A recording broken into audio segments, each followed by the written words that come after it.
Today we are diving into the world of networking, specifically the UDP protocol. So what is the UDP protocol and why should we care about it?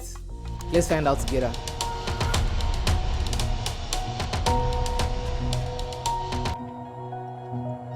Hey everyone, welcome to Building Block Dev, where we break down complex tech concepts into simple and easy to understand building blocks.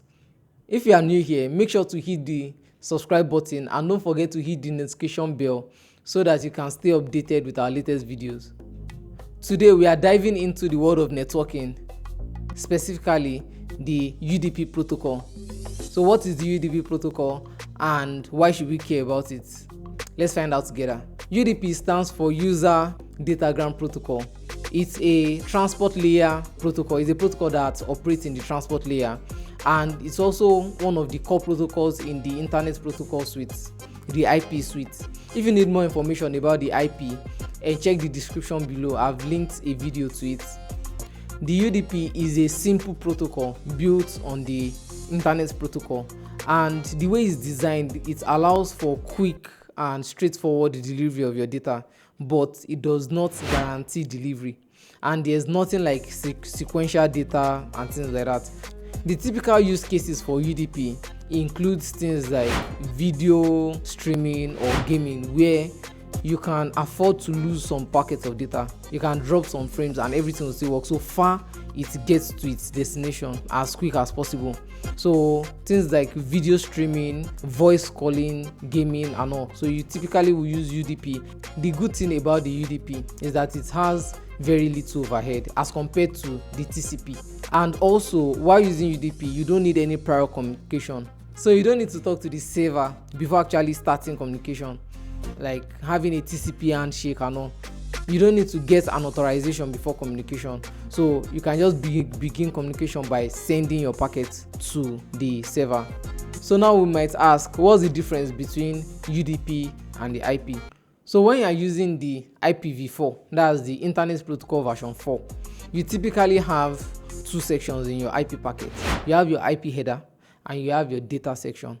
So this is the IP header. To get more information about specific part of this or properties about the IP, you can check the description to get the link to a video talking specifically about the IP. Okay, so now in the data section, what the UDP does is it takes 8 bytes out of the data section and add its own headers. That's just some details that the UDP would need. And the good thing about it is you can now send a packet to a particular process, or in this case ports. So now as you can see, you have the source ports and you have the destination ports. The IP addresses for the source and destination is already being referenced in the IP packet itself, but we just need additional data for the ports, that's the processes that want to send this to. As you can see, the port can take up to 16 bits, which means we can go from 0 to 65535 ports. So for each device you can only have up to 65,535 ports, and of course some of the ports are going to be reserved for some system processes. But the good thing about this is that now we can transfer data to a particular process. So on your device you can have multiple processes that are attached to different ports that can now send data to another device which has an IP address and has multiple processes running on different ports. And since we have the port referenced on the data itself, the destination knows the IP address and the ports of the data where it's coming from, and it can also send some data back. So let's discuss the pros and cons of using UDP. Number one is a simple protocol. It adds 8 bytes of data to the IP packet itself.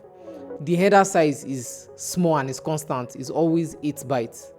It uses less bandwidth, and since it's stateless, it consumes less memory.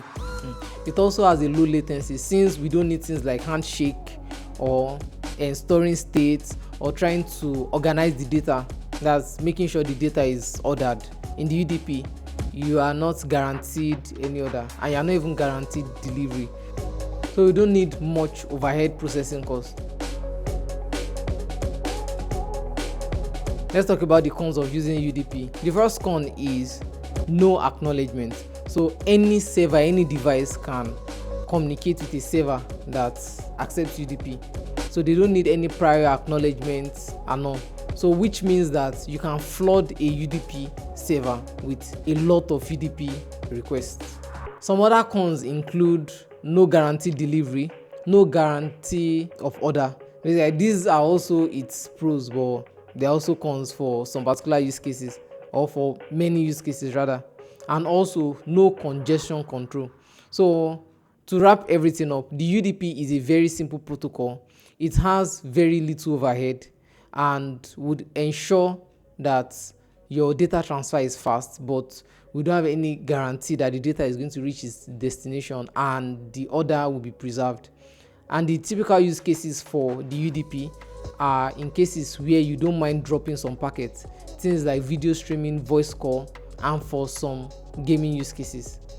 Remember to like this video and subscribe to the channel, and also click on the notification bell so that you can stay updated with our videos.